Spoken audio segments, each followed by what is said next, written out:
commencer par demander, est-ce qu'il y en a ici qui ont déjà assisté à mes présentations? Levez la main. OK, quand même. Je vais commencer avec un petit... On a eu un tantôt avec les collègues là, du contrôle Laurentide. Je vais quand même aussi commencer avec un aspect sécurité. Cet après-midi, je vais vous traiter, on va parler de planification. Planification ordonnancement, qui est une des fonctions importantes de la bonne gestion des actifs. Donc, la courbe que vous voyez là, c'est une courbe qui a été faite sur plusieurs années, plusieurs sites, en utilisant le taux d'accident sur 200 000 heures. Puis, si vous voyez, regardez les axes. Vous m'excusez, je n'ai pas de pointeur laser, mais en bas, c'est le travail ordonnancé en heures. Puis, à gauche, c'est le respect de calendrier. Puis, ce que vous voyez, c'est que l'AIFR, en anglais, qui est le taux d'accident, plus on se rapproche d'une meilleure planification, donc meilleur ordonnancement, plus elle réduit. Donc, on a moins d'accidents. Je vais vous donner un exemple concret. Ça, c'est plusieurs sites mélangés, là. Donc, chaque couleur représente un site différent, A, B, C, D, E, F. Je vais vous en montrer un site particulier pour le suivre dans le temps, l'amélioration de la planification puis l'impact que ça a eu sur la sécurité. Fait que si vous regardez en bas à gauche, quand j'ai commencé, rappelez-vous, j'ai été nommé en 2007 corporatif. En 2008, il y avait une fréquence de 1,65. Puis au travers des années, ils sont rendus à une fréquence de 0,44 en même temps qu'améliorer leur planification. Bon, ce n'est pas pour dire que la planification, c'est le remède magique pour avoir des résultats de sécurité, mais ça a un impact quand même parce que, évidemment, les travaux bien planifiés, ordonnancés, les gens font ça de façon calme, sont tous préparés, il n'y a pas de roche, il n'y a pas de pression. Puis, évidemment, on a tout inclus les aspects de sécurité dans le travail. J'aime bien citer Colin McLean. Lui, il a été directeur général d'une grosse pétro-raffinerie en Europe. Puis il disait il y a eu 10 millions d'heures sans accident et perte de temps. C'est quelque chose. C'est comme 1000 personnes pendant 5 ans. Lui, il disait les trois sont indivisibles. Une exploitation, une opération fiable est sécuritaire et produite de façon optimale. Vous remarquez, il y a le mot fiable qui est à côté du mot production et sécurité.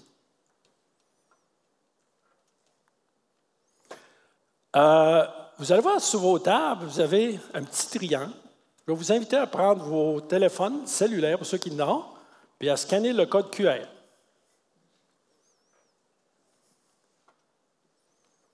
Vous allez voir notre site apparaître. C'est Pull Anywhere. Puis on va vous dire, il y en a qui ont commencé déjà à voter. Ça nous permet de voir rapidement, tout de suite, d'où vous provenez. Des opérations, de la maintenance, de l'ingénierie, des approvisionnements autres. Ah, il y a des gens d'approvisionnement, super. On voit qu'il y a une vaste majorité de gens de maintenance. Autre, ça peut être RH. TI. OK, encore une couple, là, une minute. Bon, merci. Donc, on voit quand même qu'il y a une majorité de gens ici qui sont issus de la maintenance, mais je suis content de voir qu'il y en a quand même d'ingénierie et d'opération. Encore, une autre question. Quel est votre rôle dans l'organisation? Quel niveau êtes-vous? Direction, gestionnaire, deuxième niveau, métier, planificateur. Et on a vu que les planificateurs sont vite sur le gun. Ça a rentré tout de suite. Support technique, syndicat.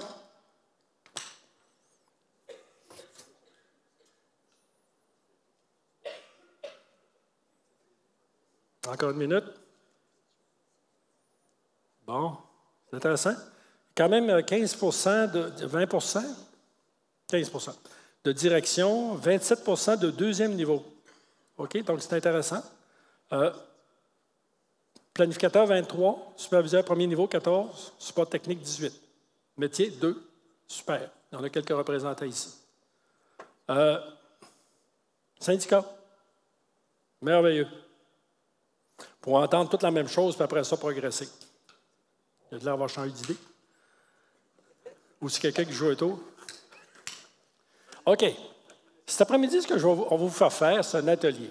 Bon, moi, quand je dis atelier, si vous allez vous promener dans vos sites, dans vos usines, dans vos manufactures, un atelier, c'est plein d'outils, puis on travaille. Donc, ce qu'on va vous faire, on va vous faire travailler, concrètement. Donc, On va élever l'hélicoptère pour voir la forêt. OK? Dans le jeu de la planification, OK, un des enjeux qu'on a, quand je visite de mes clients maintenant, c'est souvent qu'on va avoir d'un côté de la très haute technologie, des usines qui sont pratiquement 4.0, ils ont toutes les connexions que vous voulez avoir. Les mesures d'OAE sont en continu, puis on peut le diviser comme on veut. Ça n'a pas quoi faire avec. Fait qu'encore plus dans le côté de la planification, comment ça s'introduit là-dedans? C'est ça qu'on va chercher ensemble. C'est quoi que ça sert? C'est quoi le fond de la planification? Puis après ça, la deuxième partie, vous allez voir, on va regarder, vous autres, comme leaders ou comme gens qui ont à l'implanter, comment est-ce qu'on prend le leadership là-dessus? Donc, c'est ça après-midi qu'on va faire, avec de la pratique. Donc, la première chose qu'il faut comprendre, c'est les principes de base. OK? Qu'est-ce qu'on peut comprendre? C'est quoi que ça fait comme différence de la planification? C'est quoi les éléments de la planification qui vont faire une différence sur les résultats? L'autre chose, c'est ça nous permet automatiquement d'identifier les leviers de changement. Puis finalement, comme je le disais, la deuxième partie, c'est après ça, il faut adopter le leadership approprié à la situation qu'on a. Je vais commencer avec ça, puis je vais revenir avec ça demain plus détaillé. C'est reconnu que nous retenons 20 de ce qu'on entend. Fait que si je fais juste parler, là, typiquement, ce qui arrive, c'est qu'en sortant après-midi, vous allez aller prendre le souper, peut-être prendre une petite bière, quelque chose. Même matin, vous n'avez oublié 80 80-90 OK? La semaine prochaine, lundi prochain, vous retournez dans votre milieu de travail, il n'y a rien de changé autour. Ça tombe à 5. Donc, c'est un souvenir, quelques notes. Ce qu'on va essayer de faire aujourd'hui, c'est vraiment de monter ça. On se rappelle plus de ce qu'on fait. L'expérientiel. On appelle ça l'apprentissage par l'action. On va prendre un petit peu de recul encore là. Je vais regarder un peu dans la perspective du temps. Comprendre un peu ce qui se passe aujourd'hui. Hier, pour ceux qui étaient là, on a eu beaucoup de bons exposés sur le 4.0. Encore ce matin, on parlait de toute la technologie disponible. Puis on prend rarement le temps d'y penser. Moi, j'aime bien faire le parallèle avec la médecine. La médecine, là, avant 1900, là, les gens mouraient comme des mouches. L'espérance de vie, y en a-tu qui savent à quel âge était l'espérance de vie? Quarantaine d'années. 34, tu n'étais pas loin. Ça dépend où ce que tu étais. 40 ans. La plupart des gens ici, sinon tous, vous ne seriez pas là. C'est assez incroyable, hein? C'est dur à croire, mais c'est ça pareil. Et les enfants mouraient à naissance, ça ne se rendait pas vieux, ou ceux qui étaient blessés. Moi, je serais handicapé. Je me suis cassé une jambe il y a plusieurs années, puis c'était une fracture ouverte. Ça ne paraît pas. Ce n'était pas de la médecine moderne. Je ne marcherais pas, là. Ma femme ne serait pas là. Elle serait montée à l'accouchement, la première. Ça va vite. Après ça, autour de la Deuxième Guerre mondiale, ils ont découvert la médecine corrective. On pouvait corriger en réparant. On avait découvert les antibiotiques, l'hygiène, se laver les mains pour éviter de contaminer, surtout quand on opère ou à cœur ouvert. Un peu plus loin, on en est venu à la médecine préventive, bien manger, les vitamines, etc., les bonnes conditions de vie. Puis de plus en plus, on en vient dans le proactif, le non intrusif. OK. D'accord, là, mon histoire personnelle. Moi, je fais du Dupuytren. En 2004, j'avais les doigts comme ça. Aussi carré que ça, là, les deux qu'il y a là. Puis là, ça fait 8 ans que j'ai été opéré. L'opération a pris 15 minutes. C'est un petit trou dans les deux doigts. Puis quand je suis sorti, il était bien droit. Alors, il m'a averti, d'ici 10 ans, il faut que tu reviennes le refaire. Ça prend 15 minutes. Les gens qui ont aujourd'hui, ils ont une opération de cœur, bien souvent, c'est même un remplacement de valve. Ils font juste une petite incision, puis ils vont la remplacer. C'est assez incroyable. Puis là, je ne parle pas. Avez-vous pensé, là, on va parler de nanomédecine, d'ADN. J'ai écrit ça il y a une couple d'années. Bien, avez-vous réalisé que la COVID-19, le médicament qui marche très bien, ou les deux, OK, Pfizer puis Moderna, c'est des médicaments à ARN modifiés, basés sur l'ADN. Quand on y pense, là, il n'y a pas si longtemps que ça, moi, quand j'étais jeune, on connaissait le terme ADN, mais c'était le projet du siècle de faire l'ADN, de mapper l'ADN de l'homme. Aujourd'hui, on le modifie. C'est phénoménal quand on passe là. Ce que ça a fait, c'est que l'espérance de vie a augmenté de façon exponentielle. Aujourd'hui, si vous mourrez à 70 ans, ils font une enquête. L'espérance de vie des gens ici, là, tout le monde, est présentement d'au moins 80-85. Puis, le temps qu'on se rende là, on va être rendu à 90-15 et plus. Les centenaires, qui étaient extrêmement rares au début du siècle, la reine d'Angleterre a envoyé une lettre de félicitations, c'est rendu courant. Fait que la médecine a évolué. La même chose est arrivée à toute notre technologie de maintenance. C'est encore la science-fiction qui est rentrée.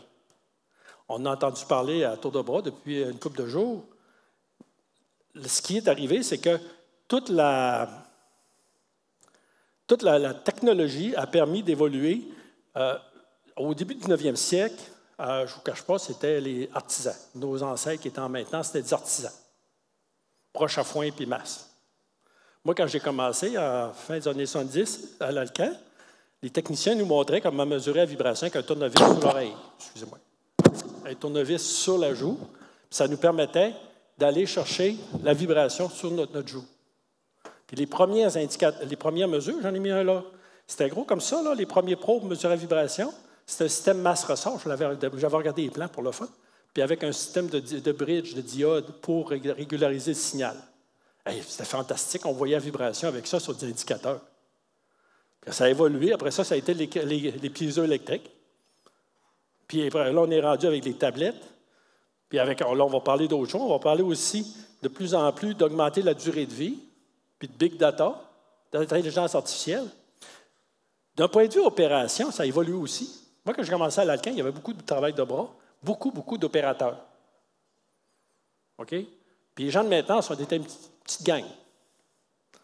Pour ceux qui ont suivi ça un petit peu, les plus vieux, force est de constater que de plus en plus, en mécanisant, en automatisant, on enlève des postes d'opération, on enlève des postes d'opération, on enlève des postes d'opération. Il ne reste quasiment plus d'opérateurs. Rio Tinto a dans l'Ouest australien une grosse mine à ciel ouvert. Il n'y a pas un opérateur dans la mine.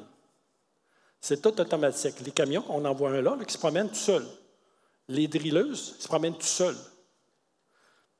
Les opérateurs, c'est la salle de contrôle qu'on voit là. C'est une salle de contrôle. Ça pourrait être grand comme la moitié d'ici, là, puis c'est juste des opérateurs à distance. Un autre exemple, dans les mines, dans le coin de Rouen, il y a les mines les plus modernes.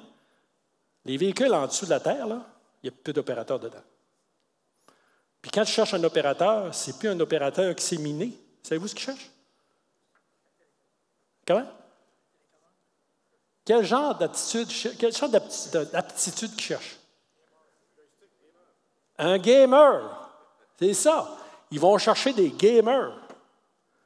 Les opérateurs d'aujourd'hui, dans les mines, dans les industries qui se construisent, c'est des gamers.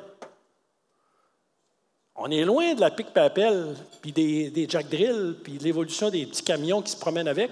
Aujourd'hui, c'est des gamers, le véhicule est tout seul en dessous. Savez-vous ce qui a augmenté avec la complexité? La maintenance. La proportion. On n'a pas nécessairement plus de monde, mais comme il y en a moins du côté opération, on n'est plus rendu une quantité petite, on est rendu une quantité importante. D'où, de plus en plus, l'opération plus la maintenance égale la production. Okay? Là, je vais vous dire de quoi, j'en ai passé une petite vite. La maintenance n'est plus un service à l'opération. Y a-t-il qui croient ça encore? Ben, main, je ne l'ai-vous pas. Ah, il y en a encore qui y croient. C'est pas pire. Non, moins qui sont honnêtes. Il y en a probablement plus que ça, mais les autres ont gêné de le dire parce qu'ils savaient que c'est une réponse qui est controversée. La vraie réponse, c'est opération plus maintenance égale à production. De plus en plus, ce qui implique que la maintenance doit être sur sa coche. Quand les gens d'entretien vont aller sur la mine qui est à 1000 km de là, qu'il n'y a pas un opérateur, là, ils peuvent-tu arriver là et il manque des pièces? C'est un peu gênant, hein? J'ai de mes clients, moi, c'est des manufacturiers, ça roule. Mais si on fait une intervention de maintenance, c'est pas bien organisé puis c'est à cœur ouvert, là, il y a des problèmes. On perd beaucoup de production. Donc, la game de la planification devient de plus en plus importante. Donc, on a des procédés automatisés. On rêvait de la science-fiction quand on était jeune, là. Des robots, des véhicules autonomes, la réalité augmentée, si vous voulez en voir, on a ici, à notre desk, l'équipement connecté, intelligence artificielle, procédés automatisés. Du côté maintenant prédictif, optimisation des arrêts est de plus en plus efficace, des algorithmes de prédiction pour le prédictif, maintenance robotisée, des ordinateurs qui font des diagnostics. Regardez, juste votre auto. Quand vous arrivez au garage maintenant, là, il arrive avec une petite tablette, il ploie sur l'auto et il dit c'est quoi le problème. Pas besoin d'aller bien loin. La gestion à distance, avec l'intelligence artificielle, puis l'impression 3D des pièces. On l'a plus ou moins vu actuellement dans le marché, mais je vais vous conter une anecdote. Mon petit dernier, il est concepteur. Puis, c'est la première chose qu'il a fait rentrer dans sa shop de conception, c'est des imprimantes 3D. Ils font leurs pièces sur CAD, à l'imprimante, avant le produit fini. Là, il ne reste plus grand-chose à faire que les stocks de magasins, là, en tout cas pour pas toutes les pièces, mais certaines pièces, là, pesez sur le piton, il va vous en imprimer une. Là, on ressemble à Star Trek un peu, là, Patrouille du Cosmos. Mais c'est là. Donc, la proportion relative d'opérateurs est en diminuant, mais la maintenance reprend de plus en plus son importance. Donc, je vous pose une question. La planification, c'est vieux, ça dure depuis, je dirais, des années. Est-ce que c'est ringard? C'est de plus en plus important. Puis évidemment, dans la complexité qui s'ajoute tout le temps, ça devient de plus en plus difficile de dire vraiment on s'y focalise. On va faire le premier atelier. Mes collègues vont vous passer des jeux. Je vous ai dit que j'allais vous faire travailler. Peut-être certains d'entre vous l'ont déjà fait. Fait que je vais vous laisser une minute. Je vous expliquerai après ce qu'on fait avec ça. Attendez de les ouvrir que je vous le dise, d'accord? S'il vous plaît. Parce que là, on perd le contrôle. Si tout le monde ouvre et commence à regarder dans les jeux, là.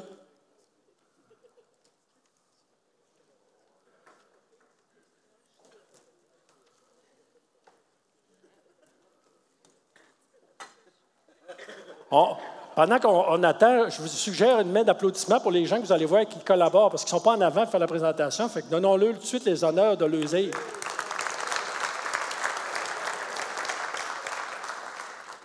Ne pas oublier les équipiers. OK. La maintenance, quand on parle d'évolution de la planification, il y a 4 niveaux d'évolution. OK? Le niveau 0, là, je vous le mets dans le 1000, c'est quoi vous pensez? Il n'y en a pas ou c'est n'importe quoi. Ce qu'on va apprendre ensemble, c'est le premier niveau du jeu de base. C'est quoi qui est important pour une planification de base?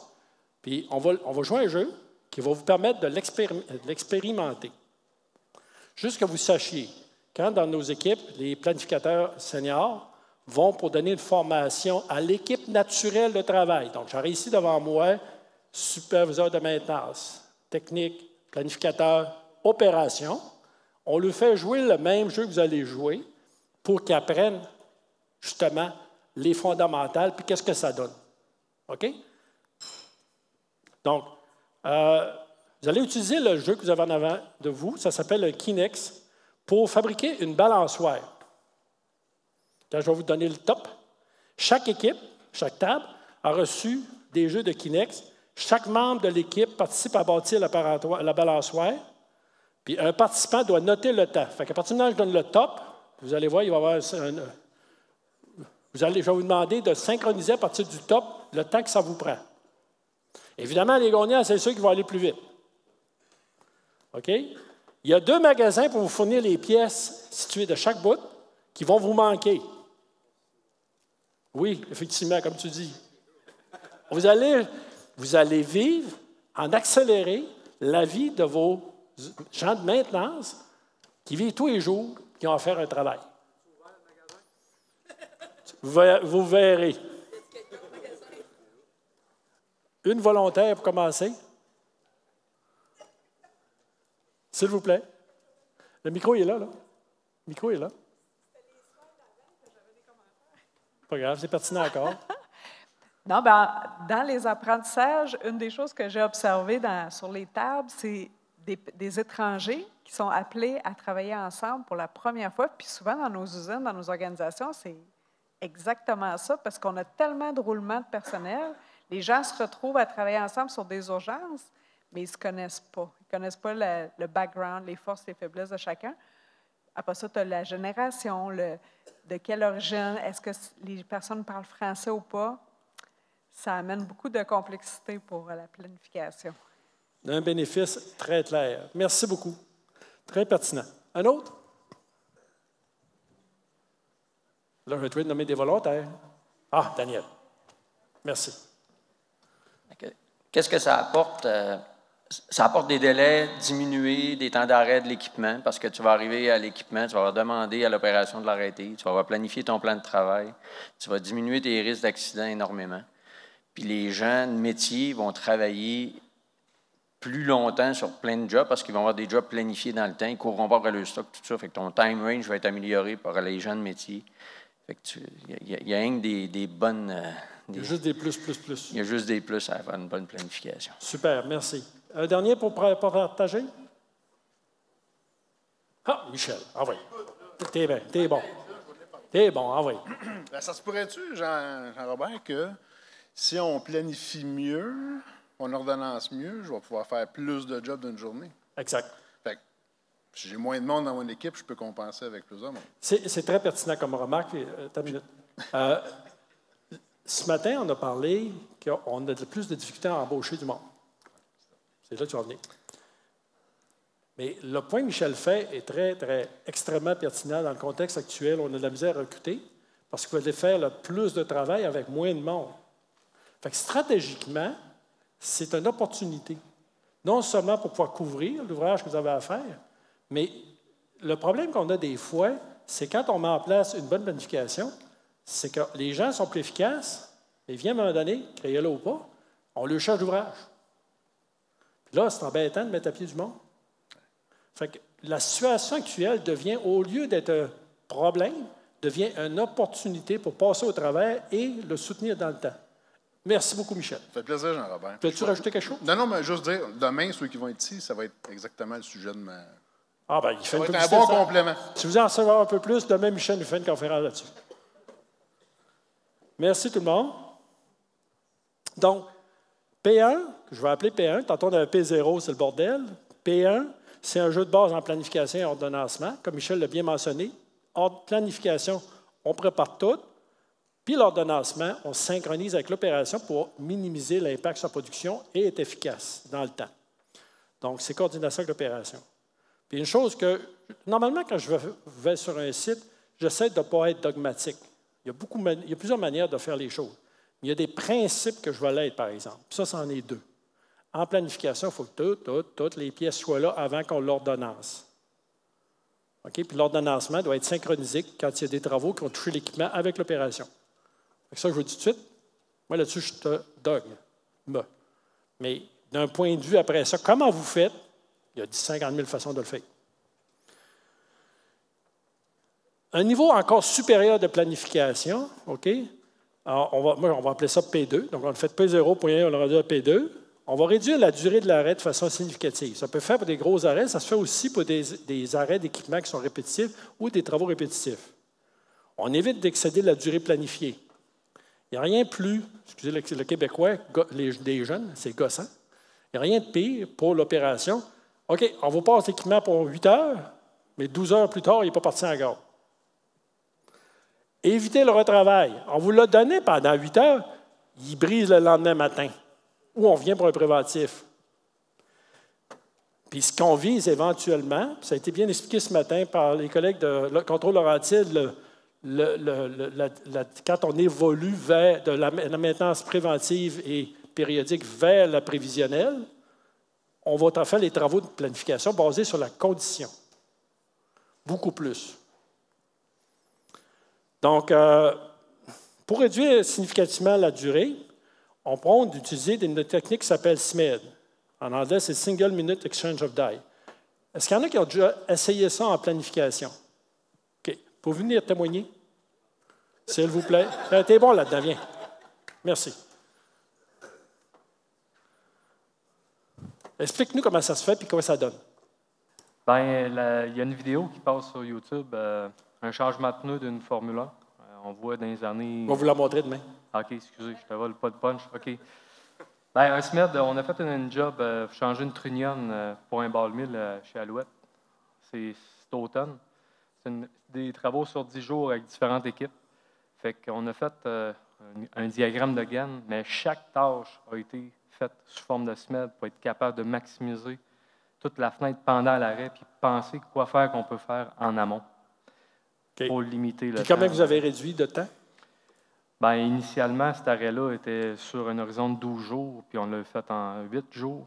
Quand même. Mais tant que l'équipement n'est pas redécollé, c'est pas qu'est-ce qu'on a arrêté qui nous a empêché de redécoller. Les 2 derniers jours, c'était d'autres choses. Mais c'est le challenge qu'on a tout le temps. C'est intéressant comme observation parce qu'on pense des fois, on va réduire ça, c'est l'équipement qui est le critique, sur le cheminement critique. Il faut le réduire. On ne pense pas qu'il y a d'autres actions qui sont autour qui ne sont pas sur le chemin critique avant, mais en le réduisant d'autant, de quand même de 4 heures sur 12 heures, c'est énorme, c'est 30 Le d'autres qui n'étaient pas là, c'est comme des rochers qui apparaissent quand l'eau baisse. D'un coup, c'est eux autres qui vont nous nuire. Fait que ça amène, juste couvrir cet aspect-là, une petite parenthèse, qu'il faut aussi garder un esprit, je pourrais dire, plus global, de dire dans l'ensemble de notre arrêt, est-ce qu'on a tout optimisé pour arriver à l'ensemble sur 8 heures? Je dirais une autre anecdote. Moi, c'était en jour, cet arrêt-là. Puis beaucoup de monde voulait faire d'autres travaux en même temps. Mais il y a une loi en mathématiques. La probabilité de succès de redécoller un équipement, c'est ta job de succès pour ta job 1 fois ta job 2 fois ta job 3. Oui. Fait que notre job principal, on était sûr à 95 fois un autre 95 on est déjà rendu à 88 de succès. Là. Fait que c'est pas long qu'on perd les chances de redécoller un arrêt. Là. Ça dit que l'autre job à côté, même si elle n'était pas prévue à être plus, elle n'a pas été aussi bien optimisée, elle va dépasser, puis là, elle dépasse. Merci, c'est un beau partage. Tu avais de côté aussi.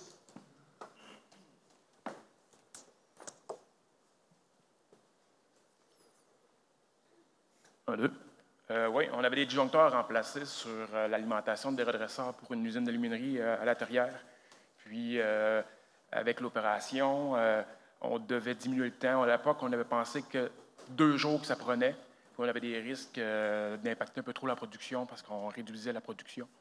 Fait qu'on a réussi à réduire ça en 24 heures. Ça, c'est comme un arrêt, c'est une opération à cœur ouvert. Parce que tu arrêtes le sang dans l'usine, il n'y a plus rien qui marche. Ben non, à cette époque-là, on faisait juste réduire l'intensité, mais ça venait quand même affecter la stabilité des cuves. Puis on avait quand même un risque, si on venait augmenter les délais, de venir impacter même jusqu'à un gel. Donc, c'est ça. Le SMED a permis de réduire, de ramener ça à 24 heures, puis la production avait accepté d'y aller comme ça. Parfait. Vous avez sauvé quand même pour la peine. Oui, exactement. Tu sais, ce qu'on faisait aussi, ce qu'on regardait tout pendant les jobs, il y a des choses qui peuvent être faites avant, qui n'ont pas en lien avec pendant la job. Exemple, j'avais des travaux que, oui, mettons, j'avais quelques heures de travaux, mais je pouvais venir les préparer d'avance, puis ça ne venait pas avoir d'impact sur la longueur de l'arrêt. Fait que ça permettait de venir réduire, d'augmenter finalement la productivité lors de l'arrêt seulement. Absolument. Excellent. C'est exactement ça. Ça peut être utilisé pour des arrêts majeurs. On vient d'entendre parler 2 exemples d'arrêts majeurs, mais aussi pour des travaux récurrents. Par exemple, une pompe qui est remplacée toutes les 2 semaines, une différente pompe, mais c'est le même modèle tout le temps. Vous avez 5 mécaniciens, ils vont avoir chacun leur méthode. Il y en a qui vont prendre 4 heures, d'autres 6 heures, d'autres 8 heures. Quelle est la meilleure méthode? Comment est-ce qu'on fait pour l'optimiser? Donc, il faut aussi le voir dans cette perspective-là. C'est quoi le SMED? Comment on peut l'utiliser dans les arrêts? On a eu 2 bons exemples. Je vais vous donner un peu plus de théorie autour, là. Donc, on identifie, on prépare, on ordonnance, puis on réalise, puis après ça, c'est le retour au travail. Fait qu'il y a 4 étapes. La première chose, pour la préparation, on mesure, on sépare les activités internes et externes. Fait que, comme vous l'avez mentionné tous les deux, tout ce qu'on peut faire à l'externe, on le fait à l'externe. On transforme les activités internes en activités externes. Par exemple, dans une usine que je surveillais un petit bout, que je coachais, à ce moment-là, il y avait, sur un gros broyeur, des réducteurs à changer. Mais là, il prenait le réducteur, l'envoyait sur la flotte pour se faire réparer, puis il en revenait. Mais avec la perte de production que ça occasionnait s'il y avait le moindrement de délai, la meilleure solution, c'était d'en acheter un autre, parce qu'il y avait 3 broyeurs semblables. Puis lui, quand il faisait un remplacement, il enlevait le réducteur qui était défectueux ou qui était à remplacer, il en mettait un neuf, ce qui était très court. L'autre, il y avait tout le temps qu'il voulait jusqu'au prochain broyeur à faire réparer. Donc, ça, c'est un exemple. Rationaliser et simplifier les activités internes. À partir du moment où on a défini qu'une activité reste là, bien là, on se pose toutes les questions, qu'est-ce qu'on peut faire pour le réduire? Par exemple, le même réducteur, quand on l'emmène sur place, on peut-tu y mettre des guides qui permettent de le poser tout de suite à la bonne place, au lieu de l'emmener là et commencer à zigouner pour essayer de l'emmener. Réduire les risques d'arrêt lors d'équipement. Ça, c'est l'autre dimension. Je pense qu'il y en a qui se reconnaissent. Ça fait que, c'est une autre dimension. C'est quand on part de l'équipement ou après, pour éviter qu'ils s'en reviennent, on fait ce qu'on appelle des AMDEC. Est-ce qu'il y en a qui ont déjà fait ça? Si vous voulez me partager. Bon, je vais prendre madame. Puis ça, je te le demanderai après. Vous nous expliquer un peu c'est quoi que ça fait? En fait, un AMDEC adapté à un arrêt, c'est qu'on va décortiquer les grandes étapes de l'arrêt, puis on va identifier nos principaux risques que ce ne soit pas un succès, puis on va réfléchir sur des moyens de contingence, de contrôle pour ne pas faire face Absolument. à ce risque-là ou réduire l'impact. Absolument. Puis là, dans ce temps-là, moi, ce que je recommande, c'est que vous mettiez dans l'équipe qui fait ça, on appelle ça des black hats. Des gens qui voient tout ce qui peut aller mal. Il y en a du monde de main. J'ai une fille comme ça, une de mes enfants, ma plus vieille. Elle dit qu'elle voit tout, mais elle voit tout ce qui peut aller mal. Puis là, j'amène des solutions en place. Mais dans un exercice comme ça, c'est précieux. On en a toutes dans nos équipes. Fait que là, la personne, elle ne dit pas, ça serait comme le souper de con. Là. Elle ne dit pas qu'on t'amène parce que tu passes ton temps. Non, on l'emmène parce qu'elle nous amène des contributions qui nous permettent de voir des points de vue. Moi, je serais terrible parce que moi, je suis un optimiste. Fait que moi, j'arriverais, tout peut marcher, youpi! Non, ce que tu veux, c'est que quelqu'un dit, ah, ça peut briser, ça va arriver. Puis là, tu fais un plan de contingence. Super. Tu avais aussi un exemple?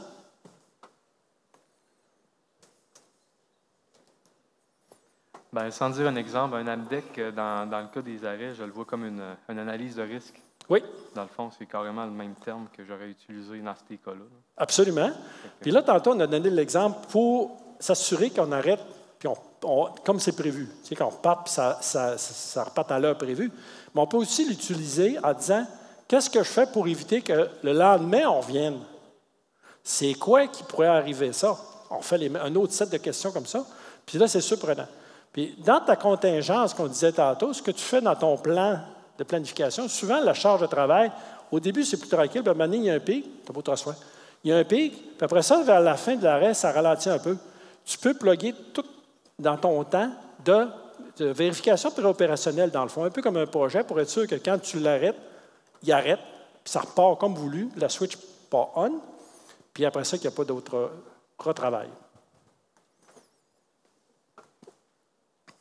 Donc, l'idée, c'est d'éliminer les pannes au redémarrage, puis éviter le retravail, comme je le mentionnais. Ça, c'est un exemple concret d'un site qui est représenté ici, d'ailleurs, avec un exercice qu'ils ont fait. Donc, c'est toute l'analyse qu'on parlait tantôt, à partir d'une analyse d'impact, priorisation, parce que vous pouvez avoir 200 actions, vous ne voulez pas nécessairement toutes les faire. Un exemple classique, c'est que quand j'étais en Australie il y a plusieurs années, on avait, nous autres, c'était de la très haute pression.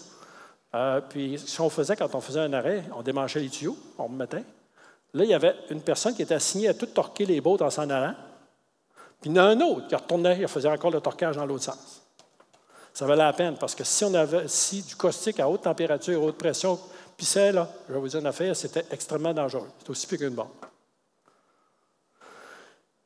Éviter d'excéder à la durée planifiée.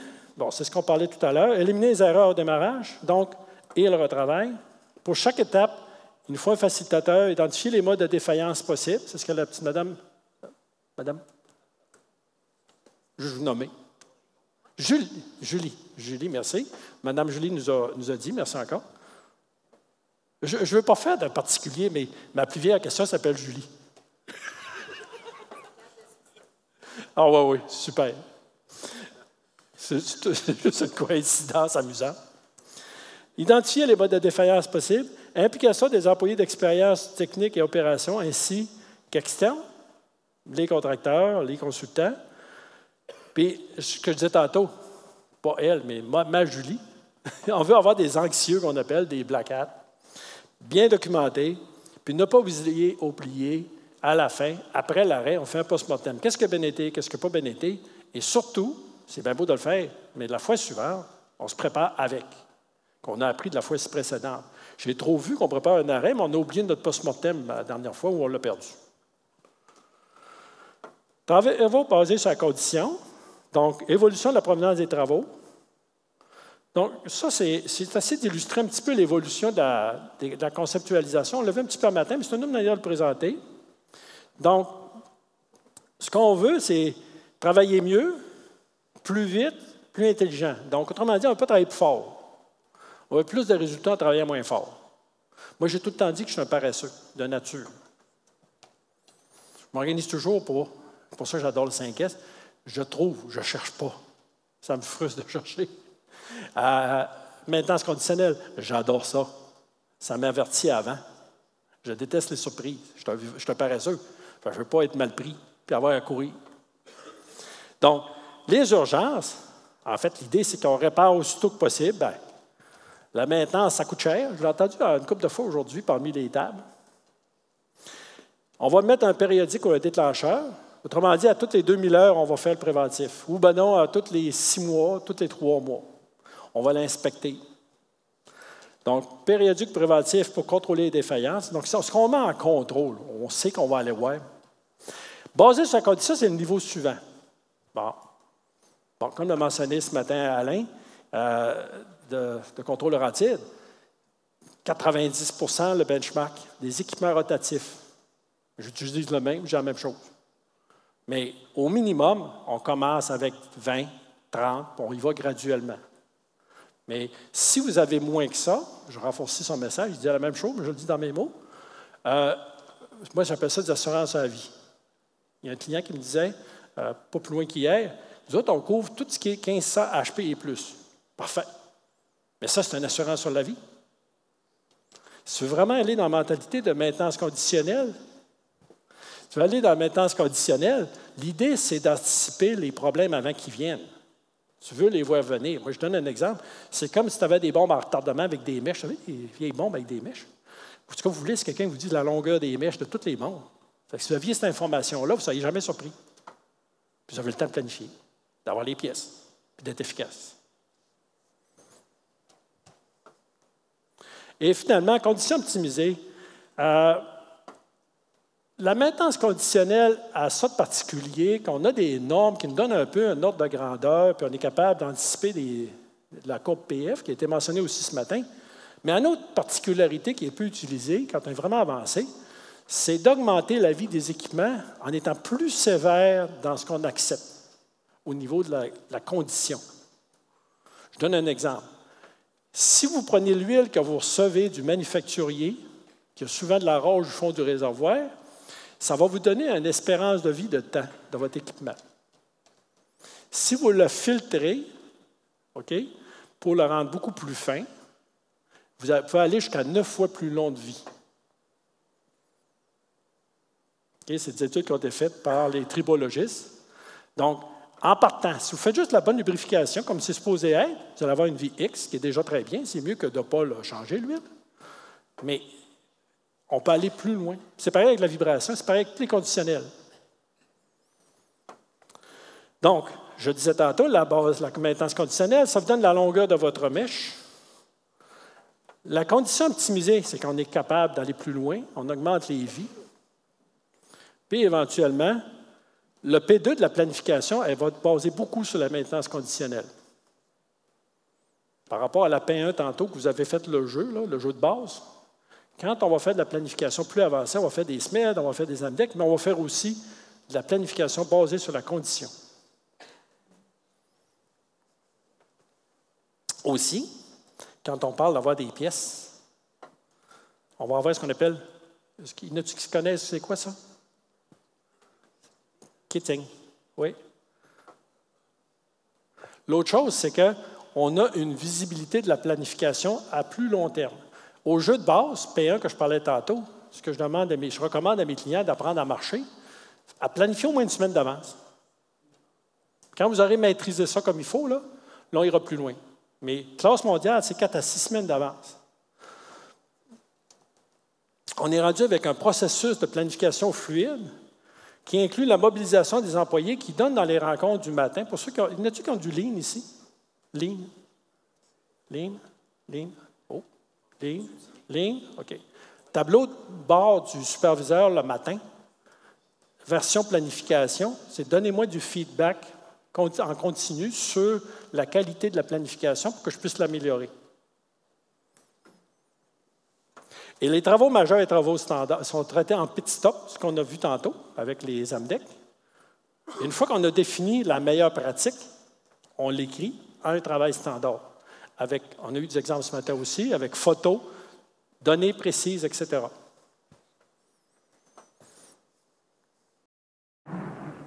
But Holland comes in for a pit stop.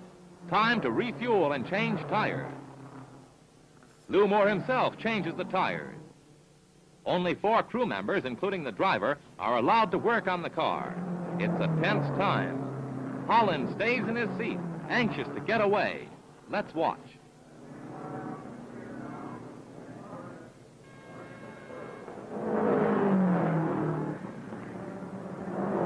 Là, on entend la voix du commentateur en arrière qui explique qu'il est en train de changer les pneus, il remplit l'huile, il lave le windshield, il donne un petit peu d'eau, regarde.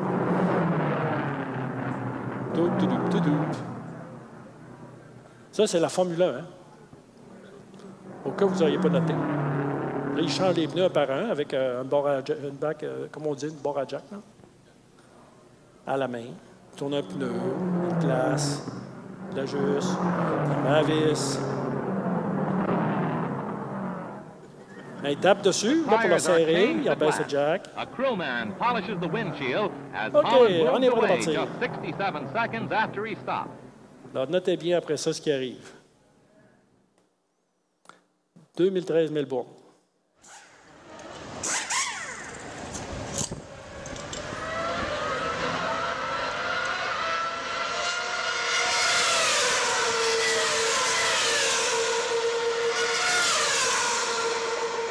Checkez bien. Ça doit aller avec le son, c'est vraiment cool.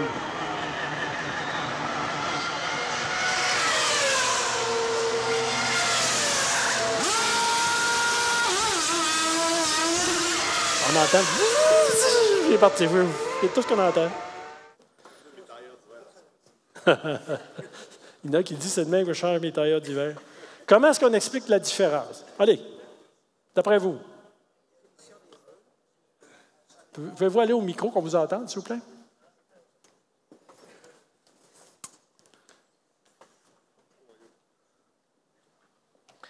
C'est l'organisation, je pourrais dire, de l'exécution du travail. C'est la définition des rôles.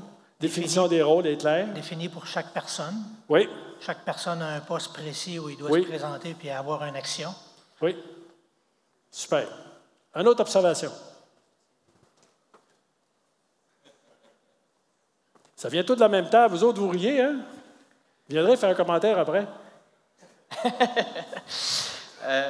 Bien, ça vient de l'AMDEC, là, puis on ne le voit pas à cause que ça a passé vite, mais en fait, chaque poste de travail de changement de pneus, ils ont 2 impacts, fait que s'il y a une défaillance sur un, ils sont tout de suite prêts à intervenir avec l'autre. Oui.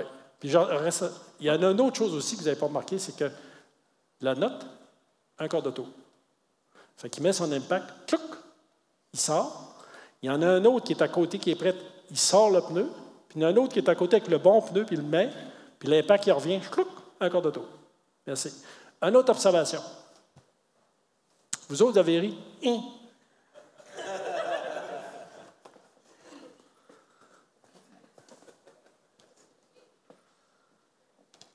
On disait juste qu'il y avait pas mal plus de monde dans le deuxième que... Pourquoi? Inefficacité. Non, je ne sais pas. Non, reste, c'est un bon point. Ben, la première observation de tout le monde, c'est hey, il y a un paquet de monde, c'est pour ça qu'ils sont bons. Ben, je pense, ils ont dû dire que la mission première, c'était le temps d'intervention, donc ils ont travaillé le maximum pour dire comment on réduit le temps d'intervention, indépendant de combien de personnes ça va prendre. Super de bonne réponse. Ce que ça amène, reste, t'es bien parti. Je fais un arrêt maintenant sur un broyeur. C'est que ça veut dire si je fais un arrêt sur un broyeur puis je vais réduire le temps? Bien, idéalement, tu irais pas nécessairement juste identifier qu'est-ce que tu as à faire, mais qu'est-ce que tout ton monde va faire pendant cette intervention-là. Oui, puis des fois, là, à la limite, j'ai vu ça, tu peux mettre une plateforme et en mettre un deuxième étage. C'est une plateforme pour la sécurité, pour éviter que quelque chose tombe, puis tu en mets un deuxième étage, puis s'il faut, tu en mets des entrepreneurs. Parce que des fois, c'est tellement payant de sauver quelques heures d'arrêt que ça vaut la peine de payer du monde pour le faire. Merci. Une autre observation, oui? Au micro, s'il te plaît. Oui. Il fait quoi le Lollipop Man? Le quoi? Le Lollipop Man. Le numéro 15. Non, lui, ce qu'il fait, là, il a le bonbon pour donner au chauffeur avec la patte. C'est vraiment ça? Je ne sais pas. Il m'a ouvert une porte, il fallait que je rentre dedans. Hein? Ah, OK. Il y en a un qui a la réponse, s'il vous plaît. Ah, c'est la pancarte arrêt go. Oui. Parce que, tu as raison. Ce qu'on ne voit pas, c'est qu'il y en a un qui, quand les gens ont fini, la dernière action, il lève le bras pour dire « je suis prête ». Puis il y en a un, probablement lui, le Lollipop Man, il check tout le monde quand ils sont prêts pour dire au pilote « OK, go ». Parce que sinon, le pilote, il pourrait écraser quelqu'un, là. Bien, j'ai une autre observation plus sérieuse. Dans la première vidéo, il y en avait 2-3 qui regardaient autour.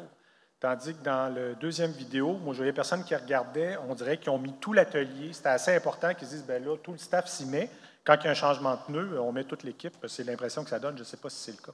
C'est mieux que ça. Tu as raison, absolument, puis c'est mieux que ça. Bon, je vais maintenant reprendre ça avec un recul. D'abord, savez-vous où est la salle de contrôle? Il y en a une pour le Formule 1. Savez-vous ce qu'elle est? À quelque part dans le monde, on s'en fout. Non, à quelque part dans le monde. C'est grand comme ici. Il y a un ingénieur en chef et tous les techniciens avec des tableaux, comme je vous avais montré tantôt pour Rio, la mine, là, avec les écrans.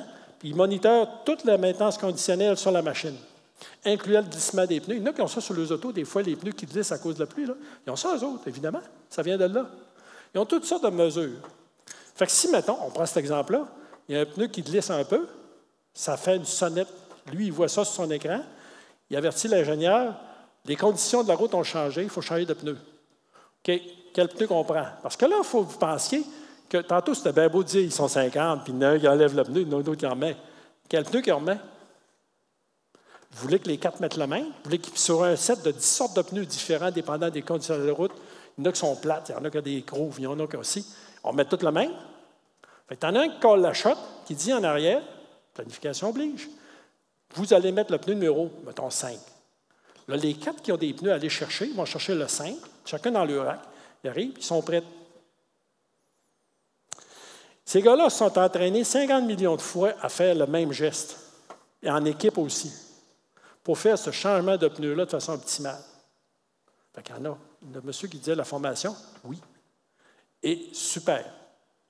Donc, tout ça pour ramener, de dire, on retrouve tout ce qu'on connaît. La maintenance conditionnelle, la planification, la formation, avoir les bonnes personnes aux bonnes places, etc., etc., etc.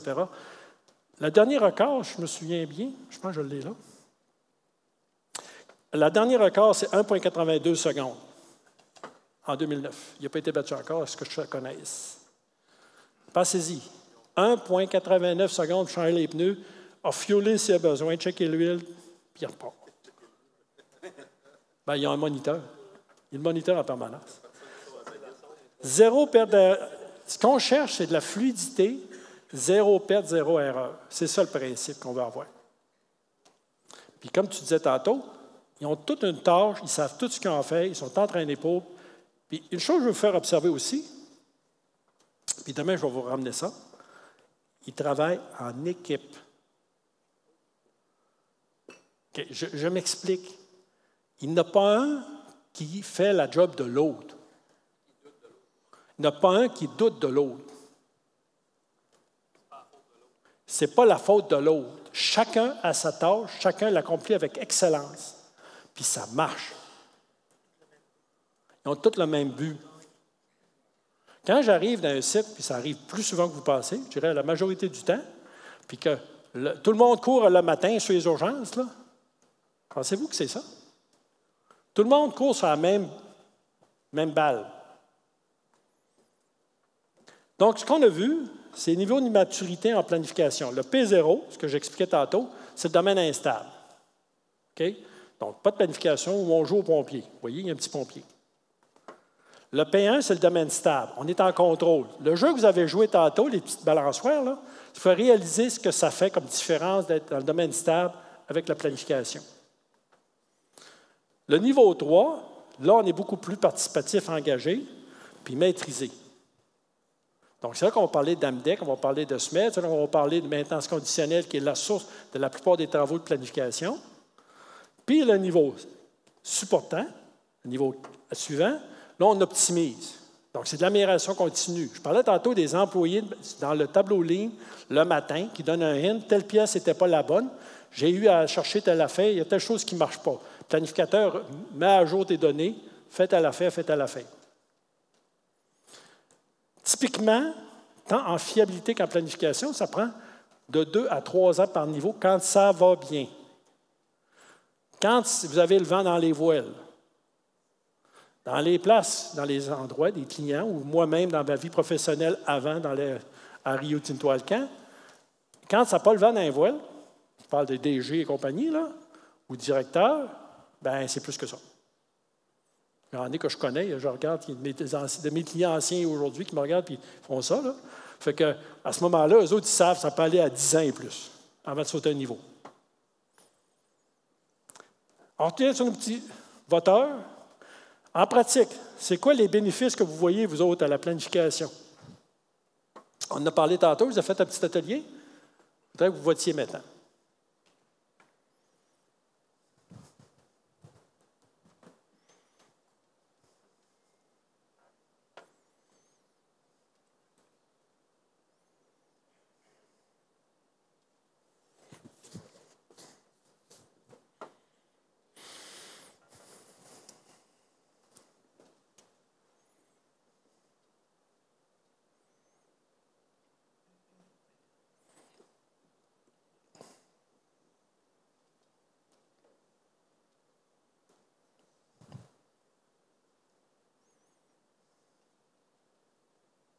OK?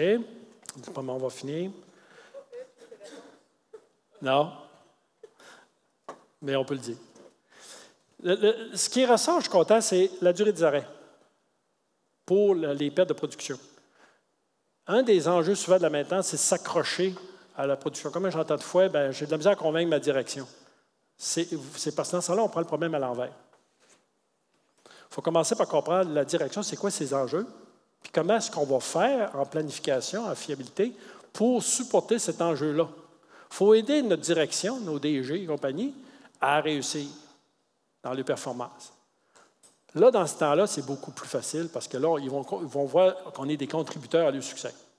Donc, quand on dit durée des arrêts, c'est une des manières de le faire.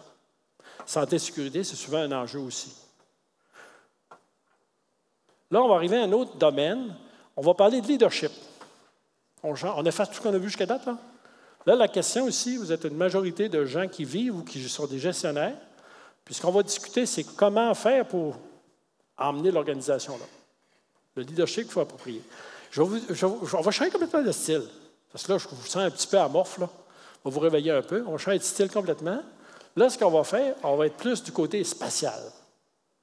Il y a quelques années, j'étais au Manitoba, j'ai donné une conférence, puis j'avais rencontré Chris Hadfield. Est-ce qu'il y en a qui connaissent Chris Hadfield, l'astronaute? Non, vous savez c'est qui, hein? Le super de gentleman. En passant, il parle très bien français. Il m'a dit qu'il avait appris ça à Bagotville quand il était basé à la base de Bagotville. Puis ses enfants parlent bien français. Mais j'en ai parlé. J'ai commencé en anglais avec mon accent, il m'a continué en français. Pour vous dire qu'il est sympathique. Fait que Chris, une chose qui m'a impressionné, il parlait de leadership. Là-dessus, on s'entendait très bien parce qu'on avait des vues qui, évidemment, étaient un peu semblables. Fait que ça me donnait l'idée, pour vous aider, je vais plutôt prendre un aspect astronaute. On va sortir de notre petit monde, à nous autres, là. Puis pour s'apercevoir que, dans le fond, même les astronautes, ils ont des enjeux semblables. Donc, je vais vous donner 4 cas. On va commencer par le premier. Je vous rappellerai Apollo 13. Houston, us again. We have that problem once more. Quel genre de leadership pensez-vous qui est approprié dans un cas comme ça? Si vous vous rappelez le cas, il y avait quelque chose qui commençait à sentir la fumée dans l'espace. Là, il y avait un peu. Ils ont fait des essais et ça ne marchait pas encore. Là, je vais vous dire, Chris Hadfield, dans sa logique de leadership, il dit dans ce cas-là, il y a 2 sortes de leadership, plat versus vertical. Plat versus vertical. Dans un cas comme ça, vous êtes dans la station spatiale, vous êtes Chris Hadfield, qui est le commandant de la station. C'est ça qu'il faisait, astronaute canadien. Il y a un problème de même. Tu es dans l'espace, tu ne peux pas te sauver, ça sert à fumer. Dans ce cas-là, c'est Apollo 13, mais mettons-les avec Chris dans la station. Quel genre de leadership doit-il utiliser? OK, explique. Tu veux aller au micro? Ramène le micro dans ton bord. Hein. Ben, moi, je dis plat parce qu'il faut se ramener au même niveau que la personne qui vit le détresse pour être capable de gérer la situation avec, puis essayer de la sécuriser, puis de comprendre qu'est-ce qui se passe. OK. D'un point de vue. Y en a-tu d'autres? Vous avez le droit de dire différent de lui, là. Là, tu as gelé tout le monde. Il n'y a personne qui ose parler. Vas-y. Vas-y au micro, s'il te plaît. Julie, hein? Oui. Je dirais directif, vertical. Pourquoi? Je ne sais pas si ça veut dire ça, parce que c'est une urgence. Il faut aller intervenir rapidement. S'il y a de la fumée, pour moi, c'est... On y va. Reste là. Y a-t-il d'autres réponses? J'aimerais voir ce d'autres points de vue. N'importe quoi. OK. T'as la bonne réponse. Je vais te dire pourquoi. Vous allez voir, il y a 4 sortes de leadership. Directif, ce n'est pas dictateur. C'est que tu prends des instructions. Tu peux te rasseoir, je vais continuer. Merci. Merci beaucoup. Chris qui dit, puis moi je suis d'accord avec, c'est dans certaines situations, le style de leadership requis est directif. Ça veut dire, puis il y a eu des études qui ont été faites pour les pilotes d'avion, pour les astronautes. D'abord, première chose, là ça va te rejoindre, consultez votre équipe. Dans un cours que j'ai suivi en Australie il y a plusieurs années, il nous disait toujours, demandez la question drôle, bizarre, idiote, y a-t-il quelqu'un qui a vécu cette situation-là avant? On reste surpris qu'il y en a souvent un qui va lever la main. Oui, moi j'ai déjà vécu ça. Il m'a dit, c'est ce que vous avez fait. C'est niaiseux, là, mais on n'y pense généralement pas à le demander. Mais en même temps, en général, on peut demander ce que vous en pensez. Mais il reste qu'in fine, dans un cas d'urgence, dans un cas qu'il faut faire un changement majeur qui va déranger, il faut être directif. Mais directif ne veut pas dire dictateur. Là, je vais vous avouer, pendant des décennies, je ne dirais pas, les ressources humaines ont démonisé la notion de directif. Parce que pour eux autres, être directif, c'est être Hitler, c'est être dictateur, puis etc. Non. On efface, là, on se calme, on recommence. Directif, ça veut dire aussi direction. Donc, quelqu'un donne une direction. Ça ne veut pas dire de le dire, toi, tu fais ça. Tu peux l'expliquer. Pourquoi? Puis poser des questions. OK, tu comprends-tu? OK, as-tu besoin d'aide? Mais toi, tu vas faire ça.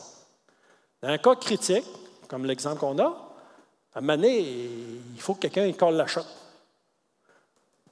Fait que c'est le chef de la mission qui va coller la shot. Et là, comme je vous dis, Chris Hadfield est dans le même sens. Oups.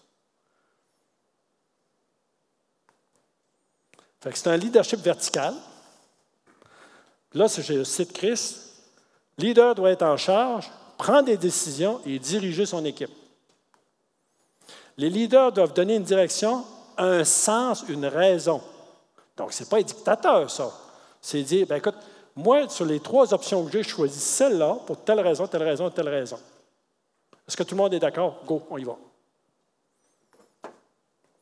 Puis en anglais, on dit « leaders must lead ». On oublie ça souvent. On s'appelle leader, mais on laisse tout le monde faire ce qu'ils veulent. Ce n'est pas un leader, ça, là. Oh, il y a quelqu'un qui a un commentaire, je pense. C'est parce qu'il n'a pas aimé tantôt que je dis que c'était pas. De quelle manière doit-on définir un style de leadership directif?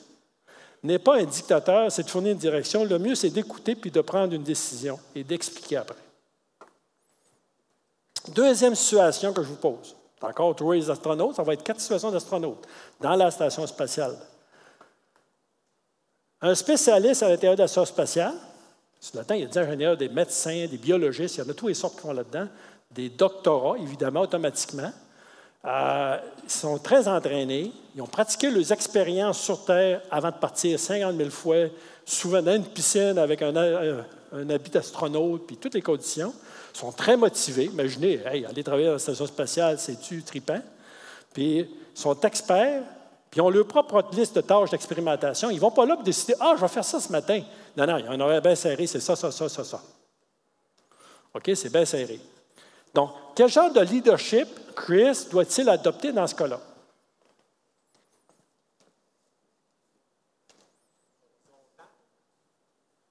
Y a-t-il d'autres opinions? Admettons que c'est horizontal. Y a-t-il d'autres qui pensent d'autres choses? Pourquoi tu dis horizontal? Parce que c'est vertical. Ah, ben là. Va au micro et dis-moi de quoi d'intelligent, s'il te plaît.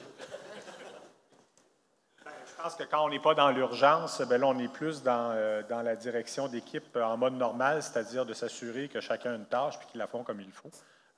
Puis que les décisions vont se prendre plus par l'équipe, peut-être que par le leader lui-même. Absolument. 100%. On va te garder.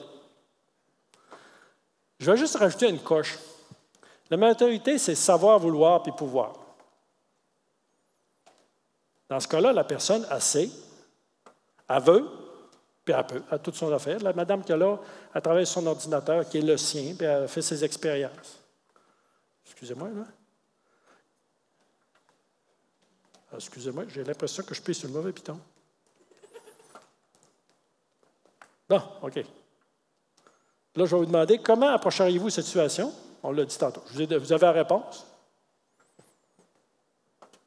Donc, ce leadership horizontal, on va le sauter, excusez, on l'a fait. Comment définirez-vous un leadership, on va l'appeler délégatif l'horizontal pour notre cause? C'est une structure de commandement plate qui c'est quand vous faites confiance à votre équipe pour prendre les bonnes décisions individuelles et vous n'avez pas besoin de micro-gérer leur comportement ou leur travail.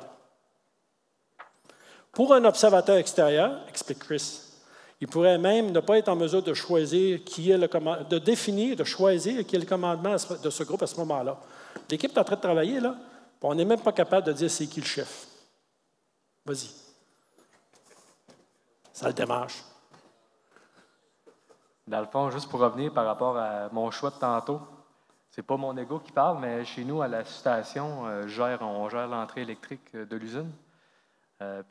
Moi, j'ai posé la question à mes opérateurs de la station, si jamais on avait un arrêt électrique, comment vous attendez que je gère la situation avec vous? L'équipe est tellement mature qu'ils m'ont dit, Vincent, on sait qu'est-ce qu'on a à faire.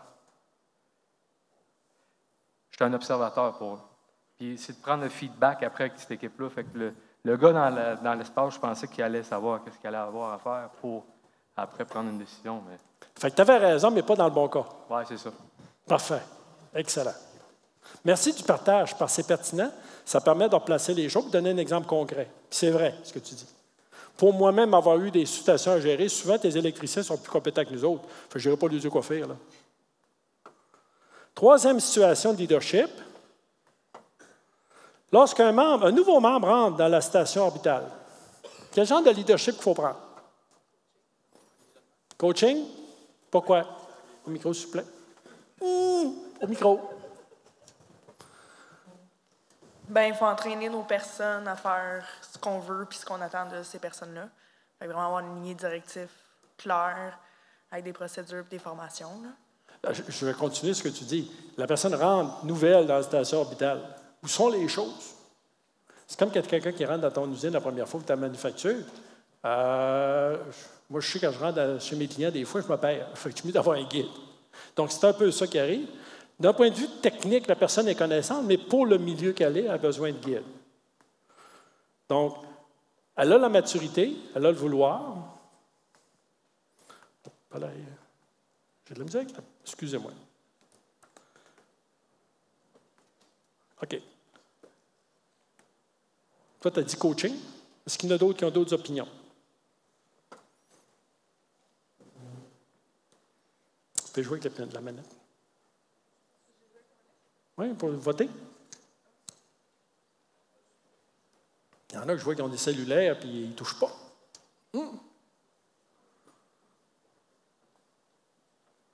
Ah, il y a quelques verticales. OK, c'est coaching, support.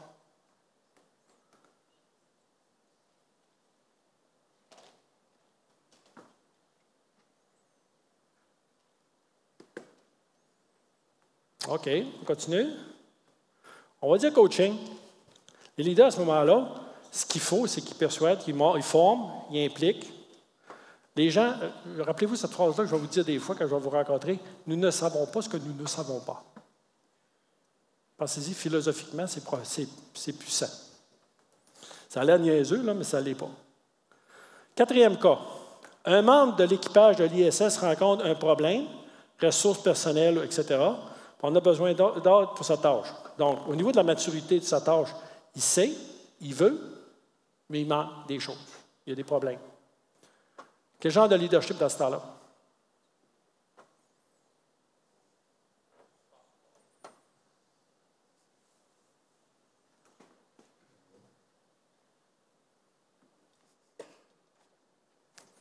Ça va être un leadership de support dans cette 4e cas-là.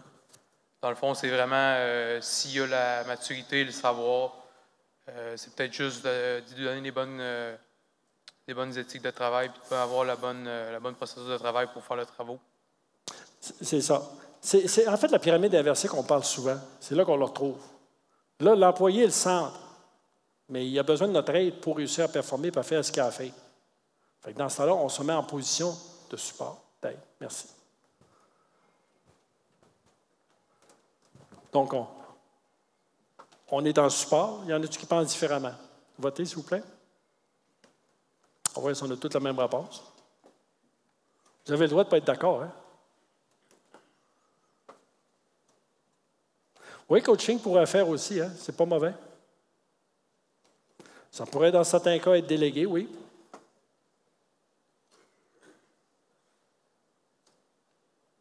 OK.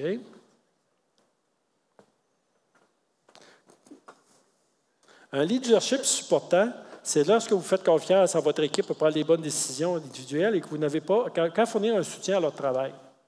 C'est aussi niaiseux que maintenant, ça peut être la bonne formulaire ou le bon travail ou d'aller le mettre en contact avec quelqu'un. Les membres de l'équipe savent quoi et le leader est là pour les soutenir. On va rentrer dans un autre domaine. On va maintenant tout mettre ça ensemble. Première partie après-midi, ce qu'on a vu, c'est les 4 niveaux d'évolution de la planification ou de la fiabilité, ça se suit. P0, P1, P2, P3. Là, ce qu'on va voir, on a vu après ça les différents styles de leadership. Donc, directif, supportant, coach, puis après ça, délégué. Bon, on va tout mettre ça ensemble maintenant. Fait que, rappelez-vous, les niveaux de maturité, instable, stable, maîtrisé, optimisé. P0, P1, P2, P3. Le style de leadership, directif, coaching, supportant, délégué. Puis ce qu'on a vu dans la station spatiale, vous l'avez reconnu, ça s'applique intégralement dans notre vie de tous les jours, dans notre milieu de travail. Ce qu'on cherche maintenant, c'est que ce qu'il faut reconnaître, il faut s'apercevoir, c'est que dans la réalité, pour chacune des situations d'évolution de la maturité des gens et des organisations, il y a un style de leadership approprié. C'est ce qu'on appelle être en phase. Donc, un leadership qui est en phase avec la situation. Donc, vous avez à ce moment-là une zone d'impact optimale. Si vous utilisez un style de leadership qui est, mettons, dans la zone de droite, vous n'aurez aucun impact. Par exemple, ce que je vois souvent dans mes clients, ils prennent une approche supportante de leadership dans une situation où l'organisation est dans le feu, est dans l'instable. Est-ce qu'il y en a qui pensent que ça va avoir de l'impact?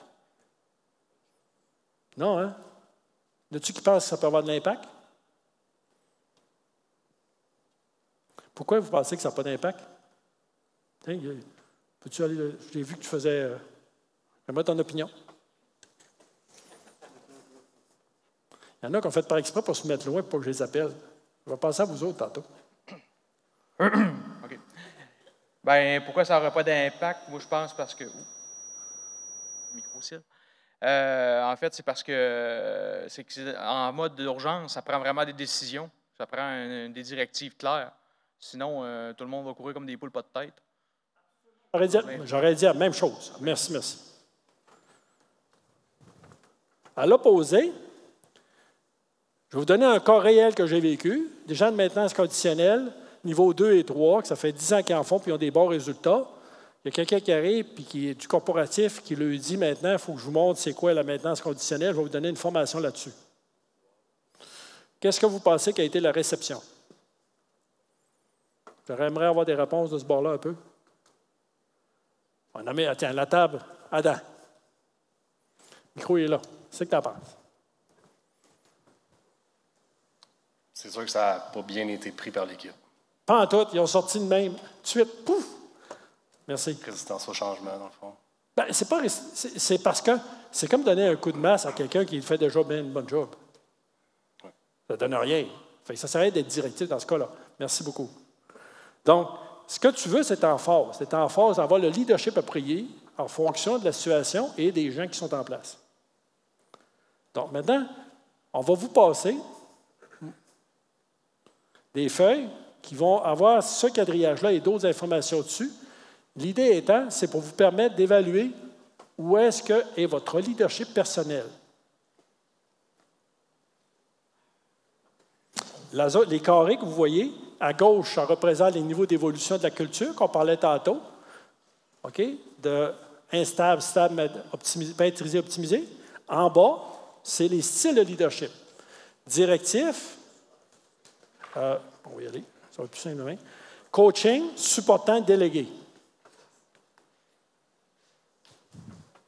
Fait qu'on va vous passer à chacun une petite feuille. Puis la première chose que vous allez faire avec, vous pouvez l'écrire au plomb ou juste le pointer. Là, il faut être honnête avec vous-même. Ce n'est pas quelque chose que nécessairement vous voulez partager avec vos voisins, là, surtout si vous travaillez ensemble. Mais, excusez, dans les instructions pour la préparation, s'il vous plaît, portez attention, je vous donne des instructions pour l'utilisation du prochain travail. C'est sensible. Je vais vous demander d'être honnête avec vous-même, puis de mettre votre style naturel de leadership dessus. Il n'y a pas de gêne. Tous les styles de leadership sont bons. Attendez un peu avant de tourner les pages puis de l'ouvrir. Là. Allez sur la première page, s'il vous plaît. On va y aller aux autres pages après. Les vrais enfants, ça n'a pas de bon sens. Donnez des jouets puis jouez avec. Donc, l'autre bord. Hein? Bon, je vais vous demander de regarder ça. Puis là, on a vu ensemble c'est quoi les sortes de leadership. La ligne du bas. Comme je dis, gardez ça pour vous-même. Vous pouvez toujours, mais ce n'est pas prévu de le partager avec les autres si vous ne le souhaitez pas. Mais l'essentiel à ce moment-ci, c'est que vous vous reconnaissiez. Vous dites, moi, mon style de leadership, maintenant, il est participatif. La ligne du bas. La ligne du bas. Il y en a qui sont dans le graphique. La ligne du bas. On va faire l'autre axe après. Donc, mettez votre style de leadership. Par exemple, si vous avez une tendance naturelle à savoir ce que vous voulez, puis dites, c'est par là qu'on va, mettez directif. Il n'y a rien de mal, je l'ai dit tantôt, on ne démonisera pas ça. Si votre style naturel, c'est de dire, moi, je crois beaucoup à ce que les gens, on les laisse libres de faire ce qu'ils veulent. Mettez participatif, il n'y a pas de problème. Supportant. OK? Ça étant fait, regardez sur l'autre axe, puis faites un X dans votre organisation. Où est-ce que votre organisation vous l'a placé? Puis soyez honnête, ne soyez pas optimiste. Là. Des fois, on a tendance à surévaluer parce qu'on fait une affaire de bien. Voyez la moyenne. Je le demandais à vos vis-à-vis d'opération, c'est quoi qu'ils diraient? Là? Fait que instable, stable, maîtrisé, optimisé. Une fois que vous avez fait ça, vous allez rejoindre quand ça va. La question qui est la suivante, si on revient à notre graphique d'avant, ça vous donne un peu l'ensemble, si vous regardez à l'écran. Est-ce que votre leadership naturel est celui approprié pour avoir le maximum d'impact sur l'équipe actuelle? Si vous avez des bons résultats pour faire avancer les choses, c'est que vous êtes peut-être en phase. Si ça n'avance pas aussi bien que vous voudriez, c'est qu'il y a peut-être de quoi ajuster. Donc, c'est pour ça qu'on fait l'exercice ensemble. On va faire un exemple ensemble, puis après ça, vous êtes capable de voir comment est-ce qu'on peut jouer avec ça, on peut le travailler. Donc, Ça, c'est un cas réel d'un site que j'ai été dans mon passé. La production, quand je suis arrivé là, était à moins 10 du plafond de conception, presque pas de planification ou de surveillance de l'État, les heures supplémentaires au-dessus de 15 puis il y avait des gens sur les corps. Mauvais moral, mauvaise perception de la part des employés, coût de maintenance élevé, peu performant, parmi les pires au monde. La gestion de la maintenance met l'accent sur la réponse rapide aux urgences. Donc, on est là pour répondre aux urgences. La direction croit fortement en la capacité de ses ressources et leur fait confiance pour prendre les bonnes décisions. D'après vous, est-ce que c'est un site qui était mature?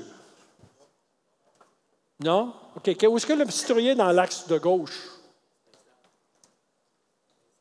Instable. Tout le monde, qui est d'accord avec instable? Levez la main. OK? Quel genre de leadership est nécessaire à ce moment-là? De moi, j'arrive, là. C'est un cas. Directif? Il y en a qui pensent différemment? Il y en a-tu qui pensent autre chose que directif? Levez la main, on va être intéressé. S'il vous plaît, expliquez. Venir au micro. Si la direction croit fortement aux capacités de ses ressources et que ça ne fonctionne pas, c'est qu'il y a en quelque part un problème de communication entre les deux étapes, parce que soit que tu as des directeurs qui ne comprennent vraiment pas le plancher, ou qu'il y a des employés qui sont vraiment frustrés par la direction et qu'il y a un problème de communication. Fait que si tu arrives avec quelque chose de directif sans comprendre d'où vient l'action, tu vas peut-être juste retomber dans le même problème de communication puis juste créer plus de frustration par rapport à du fait que tu es censé avoir des employés confiants. Oui. Bonne remarque. Je vais te poser deux questions. Oui. C'est quoi être directif? C'est d'enligner sur des objectifs. OK. Comment tu fais ça? Comment fais-tu ça? L'approche de la manière que tu as besoin de le faire. Comment tu fais ça? Des métriques, des KPI, généralement, ou des objectifs de production. OK. On a une petite différence là. Moi, la même chose que toi, de dire, il faut aller voir les gens, on va lui donner une direction. On s'en va en fiabilité. Je suis très directif, là. Donc, tu n'es pas clair. Hein? Tu es vague. Quand tu es directif, tu dois être clair. Tu dois être pragmatique, tu dois être très, très, très appuyé sur des points qui sont précis, smart. OK. C'est là la différence dans nos compréhensions. Toi, ce que tu décris, c'est une manière de le voir, le directif, mais il est plus dictatorial que je disais tantôt. OK. Moi, dans ma définition de directif, puis c'est bien que tu l'emmènes pour aider tout le monde à comprendre comme il faut, c'est vraiment donner une direction. On s'en va vers la fiabilité, on va se concentrer sur tel équipement, on va mettre cette ligne-là en ordre, j'ai besoin de votre aide, qu'est-ce qu'il faut faire, la maintenance conditionnelle, pouvez-vous y aller, etc. Donc, je donne une direction, dans le sens, je donne un mouvement à l'organisation, puis ça rejoint ton point. Il faut communiquer, il faut lui dire ce que tu veux. Tu ne lui dis pas, comment veux-tu qu'il le fasse? Ils ne savent pas ce qu'ils ne savent pas. Ça a-tu du sens? Oui. Je le voyais plus comme coaching là, à ce moment-là. Là. Non, coaching, là, tu as raison aussi, mais ça serait comme une étape un petit peu plus loin. OK. Merci beaucoup. C'est très pertinent. Y en a-tu d'autres qui ont des visions différentes? Oui?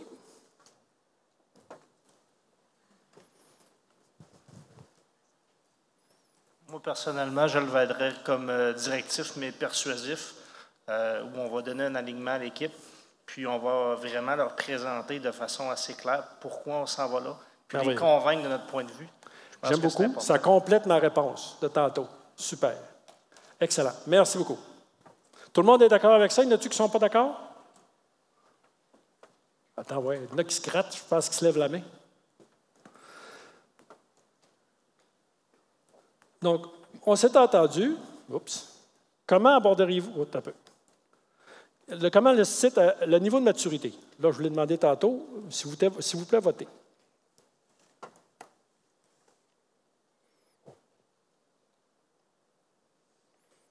Est-ce que pas mal tout le monde a voté? Je pense qu'on s'entend tous sur instable. Un petit peu de stable. Ah, c'est pas pire. Ceux qui ont écrit stable, pouvez-vous nous expliquer pourquoi? Quelqu'un qui a écrit stable, peux-tu venir nous expliquer pourquoi? Oui.